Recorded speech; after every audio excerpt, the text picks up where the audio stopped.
முதல் வாசகம் உள்ளங்களின் நோக்கங்களையும் வெளிப்படுத்துவார். திருத்தூதர் பவுல் கொரிந்தியருக்கு எழுதிய முதல் திருமுகத்திலிருந்து வாசகம். அதிகாரம் 4 இறைவசனங்கள் 1 முதல் 5 முடிய. சகோதரர் சகோதரிகளே, நீங்கள் எங்களை கிறிஸ்துவின் ஊழியர்கள், கடவுளின் மறை உண்மைகளை அறிவிக்கும் பொறுப்புடையவர்கள் என கருத வேண்டும். பொறுப்பாளர்கள் நம்பிக்கைக்கு உரியவர்களாய் காணப்பட வேண்டும் என எதிர்பார்க்கலாம் அன்றோ? எங்களை பொறுத்தமட்டில் எனக்கு எதிராக நீங்களோ மக்களின் நீதிமன்றமோ தீர்ப்பளித்தால் அதை பற்றி சிறிதும் கவலைப்பட மாட்டேன். எனக்கு நானே தீர்ப்பளித்துக் கொள்ளவும் மாட்டேன்.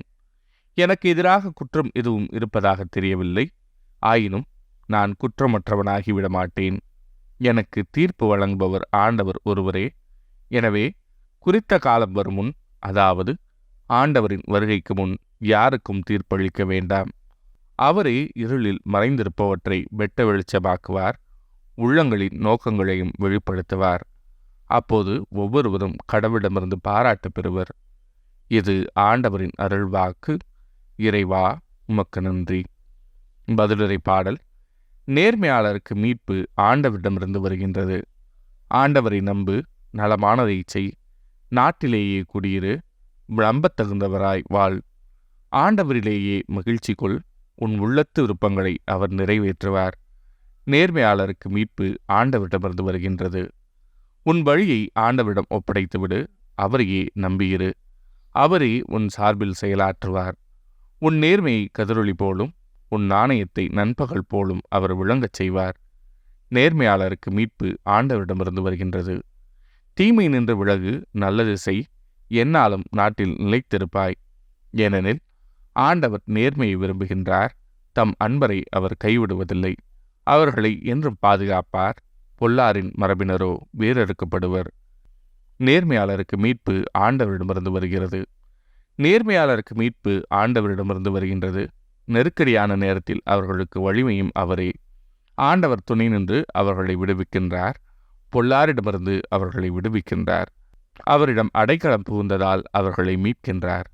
நேர்மையாளருக்கு மீட்பு ஆண்டவரிடமிருந்து வருகின்றது. நற்செய்தி வாசகம். மணமகன் பிரிய வேண்டிய காலம் வரும், அப்போது நோன்பு இருப்பார்கள். லூக்கா எழுதிய தூய நற்செய்தியிலிருந்து வாசகம். அதிகாரம் 5 இறை வசனங்கள் 33 முதல் 39 முடிய. அக்காலத்தில் பரிசேயரும் மறைநூல் அறிஞரும் இயேசுவை நோக்கி, யோவானுடைய சீடர்கள் அடிக்கடி நோன்பு இருந்து மன்றாடி வருகிறார்கள்.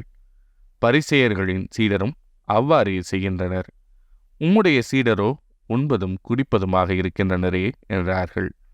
இயேசு அவர்களை நோக்கி, மணமகன் மணவிருந்தினர்களோடு இருக்கும் வரை அவர்களை நோன்பு இருக்கச் செய்யலாமா?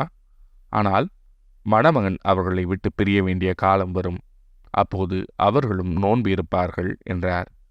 அவர் அவர்களுக்கு ஒரு உவமையையும் கூறினார்.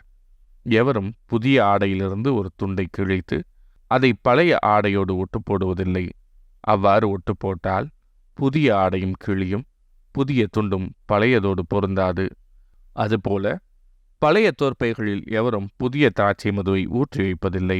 ஊற்றி வைத்தால் புதிய மது தோற்பை வெடிக்கச் செய்யும், மதுவும் சிந்திப்போகும், தோற்பைகளும் பாழாகும்.